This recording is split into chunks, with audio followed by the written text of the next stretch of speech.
¿Lo sorprende lo que pasa en ese momento, después de 15 meses de gobierno? Nunca pensé que podía darse. Y entonces es bueno crear reflexiones. Y es muy importante que colombianos, venezolanos, ecuatorianos, bolivianos, centroamericanos, examinemos los temas de la democracia en la región.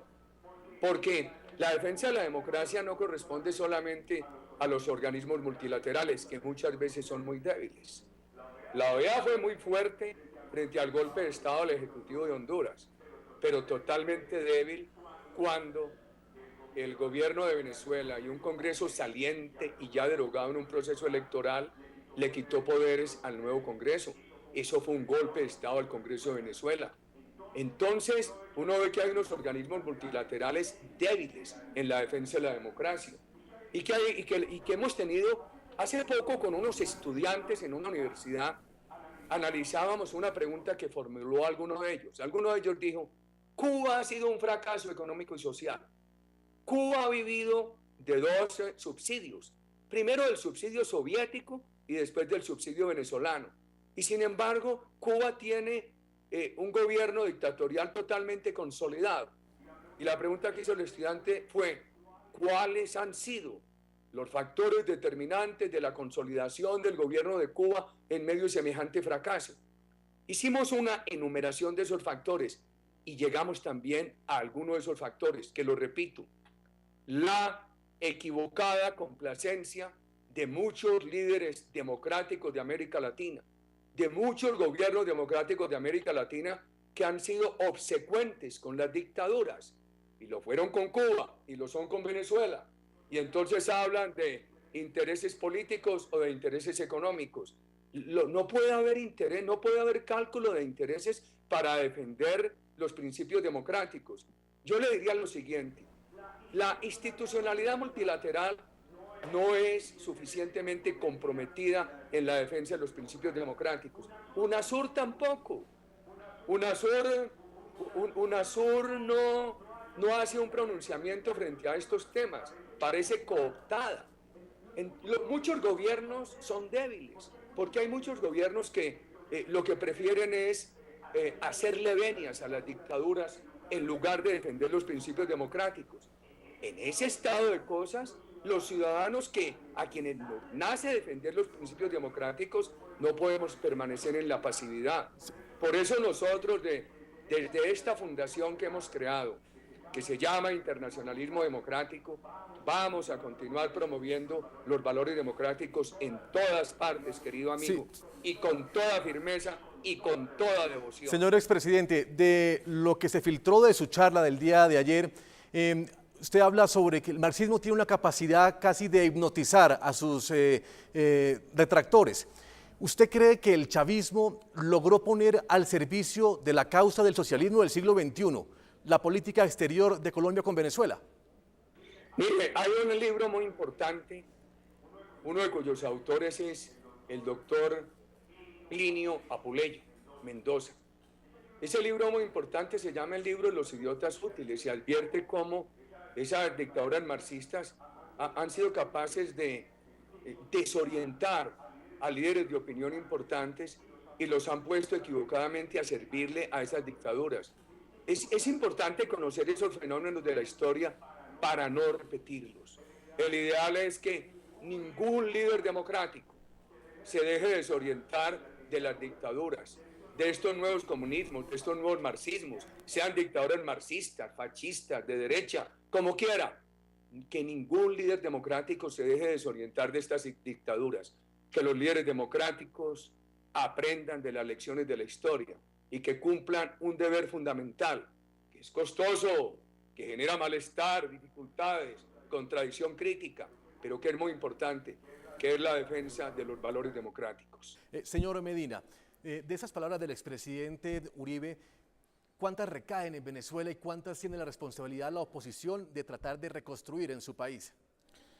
Bueno, yo creo que el presidente Uribe ha sido bien claro en relación a su visión, en relación a lo que el impacto de las políticas de Hugo Chávez en relación a Venezuela, cómo este gobierno en 13 años ha destruido la economía, ha destruido los valores sociales, los valores democráticos.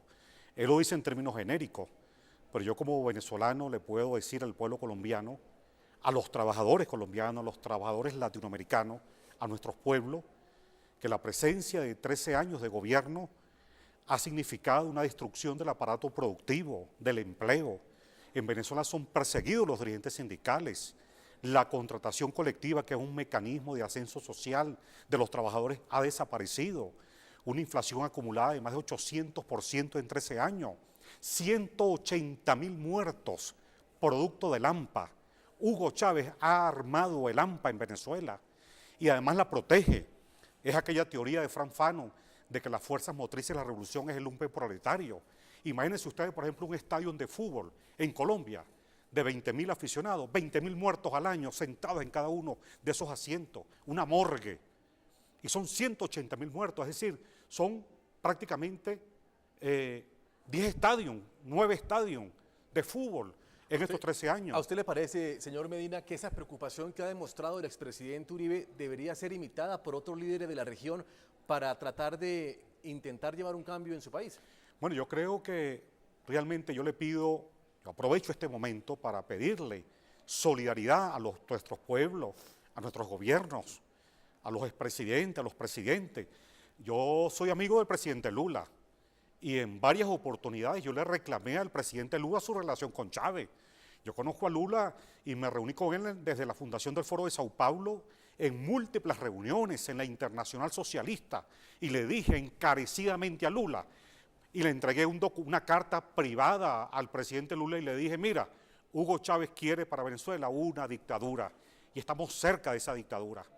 Estas elecciones y este momento político representa un punto de inflexión histórico para Venezuela.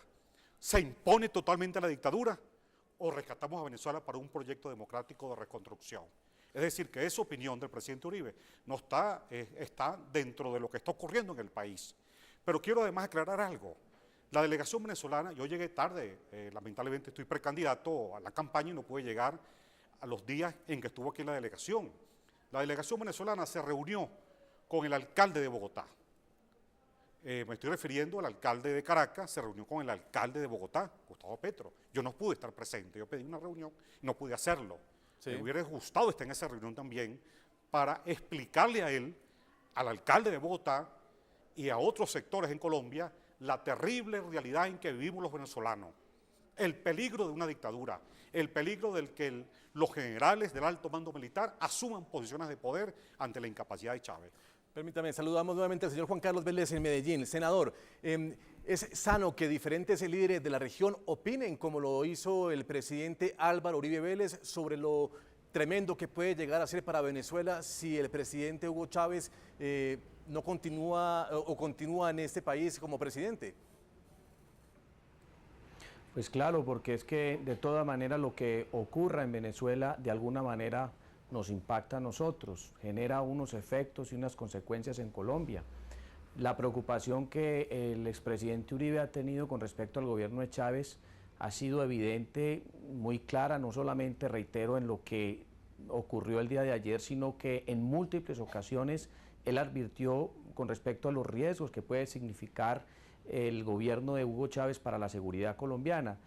Es claro, y ahorita él mismo lo decía, que hay presencia guerrillera evidente en Venezuela, el caso de Iván Márquez, el caso de Timochenko, temas que aún no han sido resueltos. Es bueno preguntarle a las fuerzas militares si realmente tienen información de que ellos se encuentran en Colombia, porque lo que nosotros hemos sabido es que están en Venezuela, y si están en Venezuela tienen algún tipo de protección de parte del gobierno Chávez. Yo denuncié igualmente en un debate que hice en el Congreso hace unos 2 años, la carrera armamentista en la que se estaba involucrando el presidente Chávez, algo muy peligroso para Colombia. Es que nosotros no podemos estar tranquilos cuando un presidente adquiere unos aviones Sukhoi 30 de última tecnología, el caso de Chávez, las fragatas que compra, las compras de armamento que uno no sabe si los va a utilizar contra Colombia o no, pero uno no entiende cómo compra unos misiles tierra-aire para enfrentar qué tipo de agresiones si el único país con el que comparte una frontera terrestre es con Colombia. Sí. Entonces hay una serie de actitudes del gobierno del presidente Chávez que realmente son preocupantes para Colombia y las razones y los argumentos del presidente Uribe de tiempo atrás pues son muy claros frente al riesgo y la amenaza que representa el gobierno del presidente Chávez para Colombia. Hacemos una pausa en nuestro programa, en segundos seguiremos hablando de estos valores democráticos en América Latina.